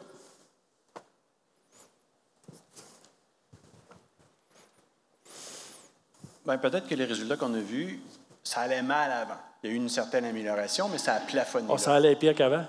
Oh, ça allait pire qu'avant? OK, c'est bon.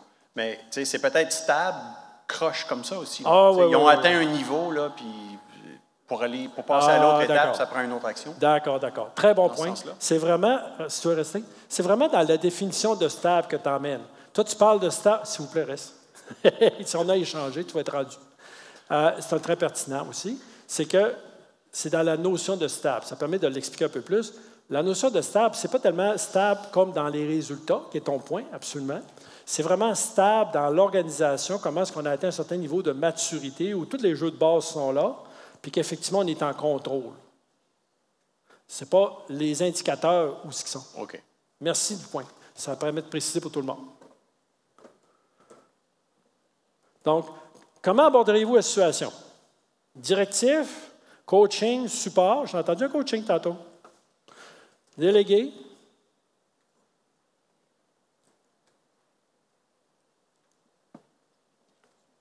C'est-tu le même que mi-coaching qui était là tantôt ou je n'en fais venir un autre? La personne qui a mis coaching, on vous inviterait à venir, ou les personnes qui ont mis coaching, de partager vos opinions, au moins un. S'il vous plaît. Toi, tu as-tu revoté coaching? Ah, OK. On l'a déjà eu. Madame. Bonjour. Moi, de mon côté, je suis nouvellement arrivée dans l'endroit où je suis présentement. C'est effectivement instable. Par contre, je pense qu'ils sont venus me chercher moi, justement, parce que la personne avant moi était plus directive, puis ça ne fonctionnait pas. Les gars ont beaucoup d'ancienneté de travail, donc ils n'aiment pas ça, se faire dire quoi faire, là, un peu comme vous disiez tantôt, là, le directif. Mais même la direction, ils la connaissent, ça fait 20 ans qu'on travaille, puis l'entreprise pour laquelle je travaille est vraiment claire dans ses objectifs. Donc, je pense qu'ils ont plus besoin de quelqu'un pour les rassembler ensemble, puis pour qu'ils puissent aller tous dans la même direction. Donc, la direction, on la connaît, mais ils ont besoin de quelqu'un pour qu'ils puissent aller tous dans la même direction. Ça revient au même commentaire que j'ai fait juste avant. C'est très pertinent. Rassembler le monde dans la même direction. Ça, c'est dans ma définition de directif. Alors que ce que tu dis, que la direction et ce que les autres sentaient avant, c'était qu'on lui dit quoi faire. Ce qui n'est pas approprié. Parce qu'il n'y a personne qui aime ça, se faire de order in command. C'est vraiment dans la définition qu'on utilise, mais je t'encourage effectivement à donner une direction dans laquelle on va aller, de l'expliquer, puis de les aider là-dedans, comment est-ce qu'on va le faire. Merveilleux. Maintenant, on va faire l'étape suivante. Un autre? Excuse-moi. Moi, j'ai une question, je voulais votre avis. Dans un cas d'instabilité, on pourrait avoir un style de leadership en gestion, exemple, faire le constat par des mesures qu'on est dans une situation instable, puis ensuite faire un groupe ou un travail participatif dans les solutions? Oui. Ça revient à ce que je disais tantôt, l'astronaute demande l'avis des gens. Il faut juste être clair, par exemple, qu'à la fin, il y a quelqu'un qui va prendre une décision. Il ne faut pas créer des attentes que le groupe va décider s'autogérer. Ça, ils ne sont pas rendus là parce qu'ils sont instables. Mais oui, c'est une bonne idée de consulter pour demander l'avis des gens, différents points de vue. Puis c'est exactement en ligne avec l'exemple de tantôt, où on prend les opinions, après ça, on prend une décision, on explique la décision, puis on montre qu'on a écouté tout le monde, parce que c'est important, parce que si tu es consul, il faut que tu montes les écouter. Puis, avant de commencer, c'est important, par exemple, je disais, de t'assurer qu'ils comprennent qu'il va y avoir une décision qui va être prise, par exemple. On n'ira pas au vote. Ce n'est pas une démocratie dans ce sens-là. Ou qu'on va aller à la majorité, ou on va aller tout le monde, il faut qu'il y ait l'unanimité. Il faut définir comme il faut comment vous allez prendre la décision, puis après ça, de la donner puis l'expliquer. Puis tu peux toujours demander après ça, sinon, comme je fais, s'il y en a qui ont des visions différentes, parce que ce que tu vas probablement réaliser avec les commentaires qu'on a, c'est des fois la perception qu'on a est différente. On dit la même chose, mais de façon, on voit ça de façon d'un angle différent. Puis quand on s'explique, bien là, on s'aperçoit qu'on dit la même chose. Est-ce que ça répond à la question? Oui. Par contre, à partir du moment où tu es fait participer dans la recherche des solutions, il va y avoir un processus d'établi pour sélectionner une solution à la fin, qui peut être différentes façons. Oui. On commence à jouer ces termes, d'en dire qu'on est directif rendu là, parce que la solution elle a un processus pour être sélectionnée. Fait que là, tu frôles avec le participatif. C'est que tu arrives si la direction est complètement à l'opposé. Si on dit, les gens, tu les fais voter par un processus de sélection, puis ils disent, on reste comme on est là.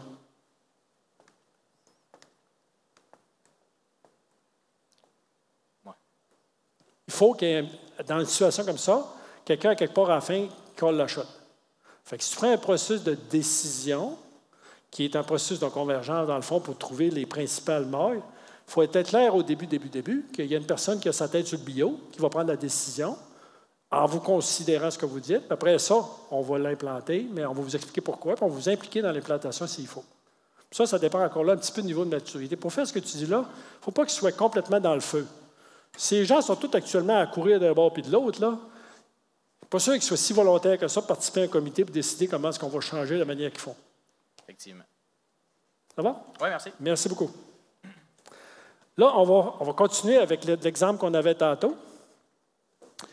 On a dit que la situation actuelle, c'est instable. Mettons, moi, j'ai un leadership qui est supportant. C'est le cas qu'on avait tantôt. C'est quoi qu'il faut que je fasse?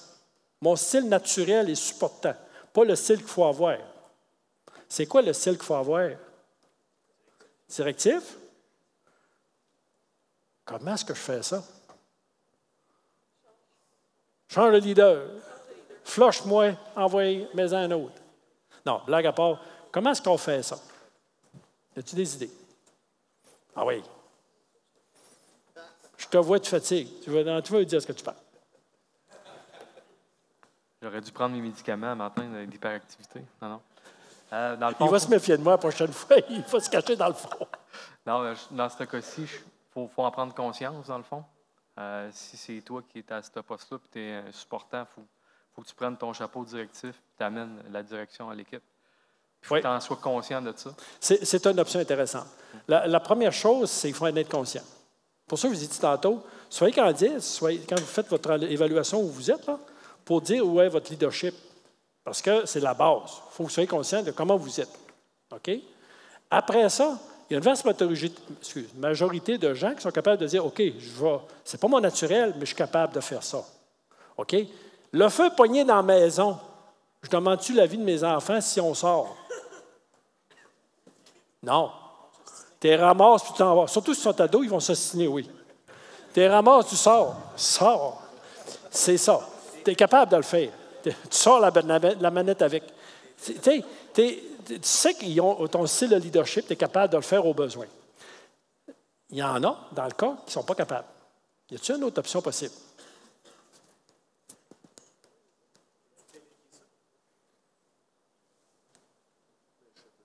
Peux-tu déléguer ça? Je vais nuancer. J'aime pas le mot déléguer. Dans mes proches, dans mon équipe, y a-t-il quelqu'un qui est mon complémentaire? Ben, c'est ce que je voulais dire. Je sais. C'est pour ça que je l'ai retraduit. Mais y a-t-il quelqu'un qui est mon complémentaire? Parce que dans notre équipe, des fois, il y en a un à côté de nous autres. Il est très bon, lui, là-dedans. Moi, je sais où je m'en vais. Envoyez, venez-vous-en. Puis le monde le suive. Avec plaisir. On le voit. On est capable de se servir de l'équipe au lieu de travailler tout seul. L'équipe, ça peut être un duo, ça peut être un trio. OK? Y a-t-il d'autres options qu'on pourrait penser? Là-dessus? OK, on a pas mal fait les principaux. Il y en a un autre. Vincent? Non? OK. Je pensais que tu en avais une troisième. J'ai dit, moi, à prendre. Hop, alors. J'ai de la misère avec moi. Bon, là, on revient plus personnel. Là, je vous ai demandé en commençant de voir le niveau de maturité de votre organisation. S'il vous plaît, mettez là. Stable, ça veut dire que vous êtes en contrôle, la planification marche comme une horloge, les rituels sont respectés. À toutes les semaines, vous avez les 2 rencontres de préparation et d'ordonnancement. La fiabilité est top. Vous avez au moins 30 de vos équipements couverts par la vibration. On prend la maintenance conditionnelle en compte quand on fait les revues. Les projets ne tassent pas la cédule. Tout va très bien. OK, c'est intéressant. Moitié-moitié instable puis stable. Quelques-uns qui se targuent d'être maîtrisés. Maîtriser, c'est la maintenance conditionnelle qui drive la planification. On va chercher au-dessus de 50 plus de maintenance conditionnelle sur des équipements rotatifs. C'est fiabilité et notre pain et notre beurre. OK. Quel est votre style de leadership personnel, naturel? Puis là, encore là, on vote, fait qu'on ne saura pas, là, c'est personnel, ça. Oh! On avait les 3 en même temps en commençant. Décrire Ah, je le fais depuis tantôt. T'écoutais pas? Je vais le faire. C'était trop facile, excuse-moi. Je recommence. Les leadership vertical. Chris Hadfield. Je vous écoute. Je vais prendre une décision. C'est moi le boss. Par là qu'on va. C'est directif. On donne une direction.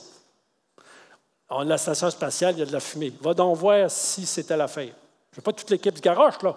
Va voir si ça peut être telle affaire. D'autres qui disent ça pourrait peut-être être telle autre chose. OK, va voir telle autre chose. C'est ça le directif. Coaching, je l'ai dit tantôt, l'équipe est quand même assez autonome. OK? Puis là, tout ce qu'ils ont besoin, c'est qu'on les supporte. On les écoute, ils ont des problèmes, on leur parle, puis on les fait évoluer, puis ils avancent dans le temps. Supportant, l'équipe, il manque des fois des choses, mais ils sont assez autonomes. Mais des fois, ils ont des blocages. Là, on met dans la pyramide inversée. Je vais leur enlever des blocages. Je suis là pour leur enlever des barrières. Puis, délégatif, on ne sait pas c'est qui le boss. Tout le monde est égal.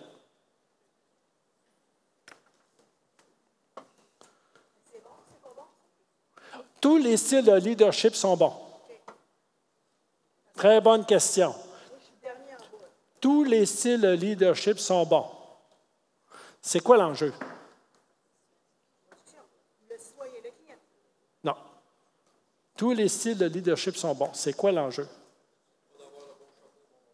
De porter le bon leadership au bon moment ou de savoir composer en conséquence. Comme je disais tantôt, si toi, tu es naturellement délégatif, c'est parfait, mais si tu as une situation, le feu est pogné dans ta maison, bien, tu vas sortir tes, je ne sais pas si tu as des enfants, mais ta famille en premier. Sinon, tu vas dire à ton mari, tu es plus gros que moi, sors-le. Ah oui, il y a toujours de l'éducation. Si on a pratiqué une évacuation de feu, bien, c'est ancré. Fait qu'ils vont pouvoir le faire. OK, je recule un petit peu. Okay. Tu leur laisses-tu le choix de pratiquer des évacuations de feu à des ados qui veulent jouer au Game Boy? Non, on le fait. T'es directif. Bien, je suis directif. J'explique. À ce moment-là, je suis directif. Et voilà, on retourne sur nos points. Donc, tu peux être naturellement participatif. Ta préférence est de déléguer, de laisser les gens être autonomes. Mais quand il y a besoin, tu es capable de prendre l'instruction. C'est ce que je disais tantôt. On est des fois capable de faire un style à côté qui est un peu différent quand la situation le demande. Ça répond à ta question? Merci. Donc, on vous a fait suivre, mes collègues qui vous ont fait suivre chacun des feuilles. Vous allez voir, il y a 2 pages. La page, quand vous ouvrez en dedans, je vous invite à commencer à passer à l'intérieur de ça. Qu'est-ce que vous pourriez faire comme un exemple chez vous, quand vous allez revenir? Vous êtes libre de le faire ou pas, mais il faut commencer à y passer dessus. Je vais vous donner une couple de minutes, puis vous pouvez discuter avec vos collègues pour utiliser votre leadership comme vous venez de l'apprendre dans une situation que vous vivez. OK? Soit l'ajuster, soit aller chercher de l'aide, etc. Puis, vous allez voir, il y a différents thèmes. ART, par exemple, c'est... ART, c'est... Resource Time, j'ai le A qui me manque. Ah, merci. L'ambition. Il y en a un qui a lu le document, merci beaucoup. Des fois, la mémoire joue des tours à passer 60 ans. Donc, l'ambition, c'est il faut vouloir. Vous vous rappelez, on a parlé un petit peu de vouloir. Comme leader, il faut vouloir. C'est quoi votre ambition? Si vous vous contentez de peu dans votre organisation, là, attendez-vous pas que vos collègues vont aller plus loin que vous, là. Avez-vous l'ambition d'aller classe mondiale? Avez-vous l'ambition d'améliorer pour devenir stable? Avez-vous l'ambition d'améliorer la planification? C'est quoi votre ambition? C'est quoi les ressources que vous avez?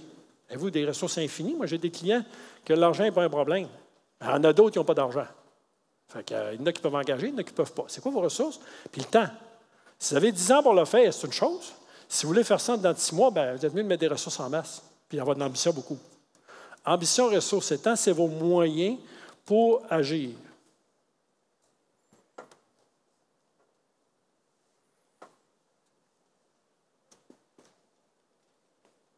Puis à la fin, ce que vous retrouvez,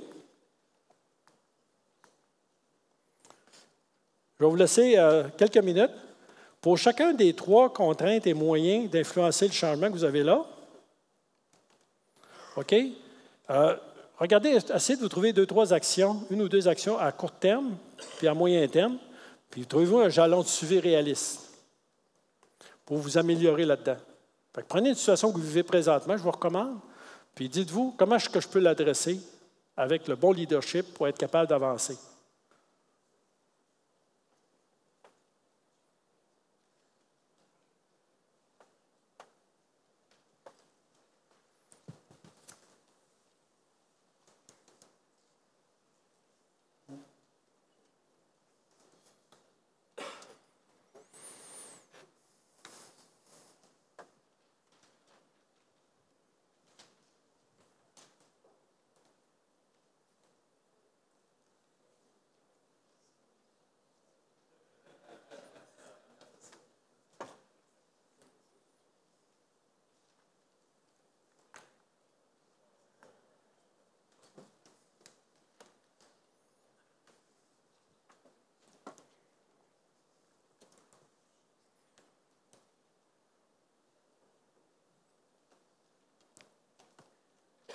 À la page de la fin, si vous vous trouvez dans une zone, mettons, rouge, puis vous voulez vous ramener dans la zone verte, je donne quelques trucs, quelques conseils d'actions que vous pourriez prendre pour vous ramener dans le vert, en phase avec...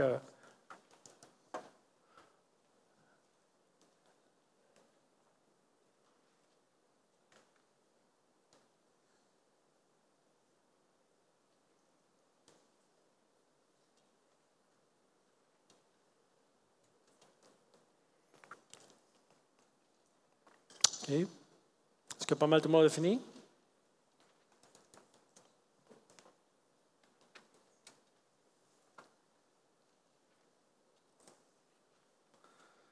On va conclure. Moi, j'étais un fanatique de Thomas Edison, malgré tout ce qu'on peut dire des fois de lui, là, mais il y a une chose qu'il a dit que j'ai bien aimé. Il a trouvé 999 façons qui ne marchaient pas, va trouver la bonne manière de faire une ampoule électrique. Puis celle-là qu'il a faite, elle marche encore 100 ans plus tard. Fait que, moi, je suis un peu comme lui. J'ai pris, sur 40 quelques années, 43 ans de carrière, j'ai fait un paquet d'erreurs. Je n'ai pas eu peur d'essayer des choses. J'en ai fait des erreurs, mais j'apprends de mes erreurs. Fait qu'à la longue, ils sont 100 millions. Mais je vais vous partager un petit peu dans ce domaine-ci qu'on vient de parler, quelques-uns de mes apprentissages en complément.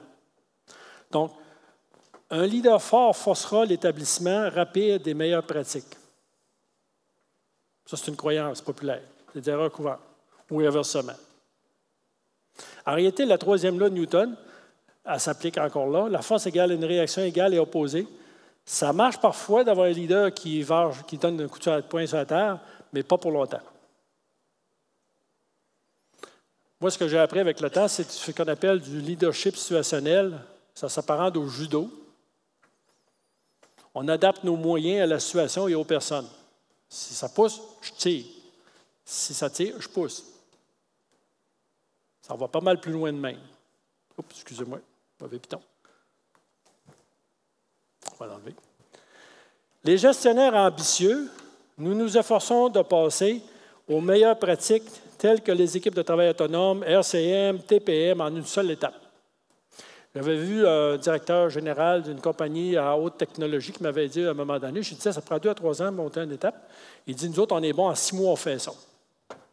Je l'ai vu 1 an plus tard, il avait à peine commencé. Il faut être réaliste comme gestionnaire. Lorsque le contexte est favorable, ça fonctionne, justement, d'être ambitieux comme ça. Mais cependant, les problèmes majeurs surviennent. L'organisation doit évoluer pas à pas. En outre, il y a toujours des besoins de soutien et d'orientation. C'est toujours le principe, apprendre à marcher avant de courir. Les efforts de mise en œuvre de la gestion des actifs sont rarement durables. Ça, c'est une autre croyance populaire. Le changement de personnel à tous les niveaux, manque de rigueur dans l'utilisation et la qualité des processus, etc. Il y a des actions qui sont nécessaires, c'est les leçons que j'ai apprises concernant les valeurs, les croyances et les pratiques à tous les niveaux. Si on ne travaille pas sur les croyances et les valeurs que les gens ont à développer, on parle à ce moment-là de culture, on va nulle part.